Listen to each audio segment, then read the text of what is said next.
Buat Anda yang sampai hari ini menganggap bahwa Hercules adalah seorang preman, mungkin terbayang di pikiran Anda, beliau orang yang kejam, orang yang suka memeras, orang yang suka memalak. Tapi tahukah Anda di balik itu, selama 17 tahun tanpa putus, setiap malam Jumat, beliau menyantuni anak yatim, tanpa berisik, tanpa kamera. Tahukah Anda bahwa beliau selalu menjalankan ibadah tepat waktu di sela kesibukannya? Beliau juga sering menjalankan ibadah puasa tanpa berisik, tanpa kamera. Karena beliau pernah mengatakan bahwa itu adalah persiapan beliau, bekal beliau untuk akhiratnya. Tahukah Anda bahwa beliau mengumrohkan ratusan orang tanpa berisik, tanpa kamera?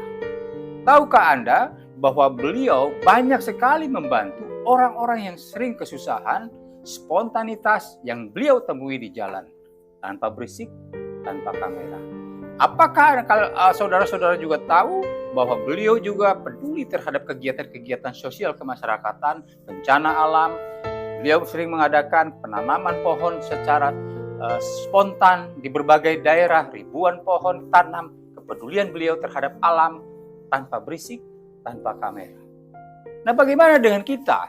Apakah kita mampu konsisten melakukan hal yang di luar kepentingan diri kita?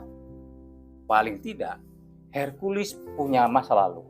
Masa lalu yang kelam sama seperti kita, pernah punya masa lalu yang kelam. Tapi menghakimi orang dengan masa lalunya terus tidaklah bijaksana.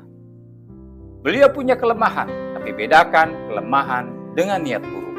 Beliau tidak punya niat buruk, tapi beliau punya kelemahan spontan dalam bicara, lugas dalam bicara, tidak menata kata-kata, sehingga seringkali kata-kata itu mungkin tidak enak didengar dan menyakiti orang lain. Walaupun bagaimana, beliau berjuang untuk Pak Prabowo dari 2014, 2019, sampai beliau menghantarkan Pak Prabowo menjadi presiden, membuat gerakan namanya GRIP, tanpa keinginan membarter dengan jabatan apapun.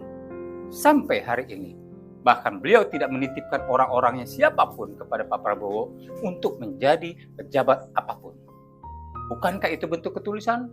Mampukah itu dilakukan para pejabat sekarang? Para politikus sekarang? Belum tentu. Jadi, jangan mudah menghakimi. Mari saudara-saudara, lebih banyak kita introspeksi. Lebih baik, apa yang menjadi kelemahan beliau, kita lengkapi. Ya, kita berikan kontribusi ini untuk negeri. Seorang Hercules sedang berkeinginan, bercita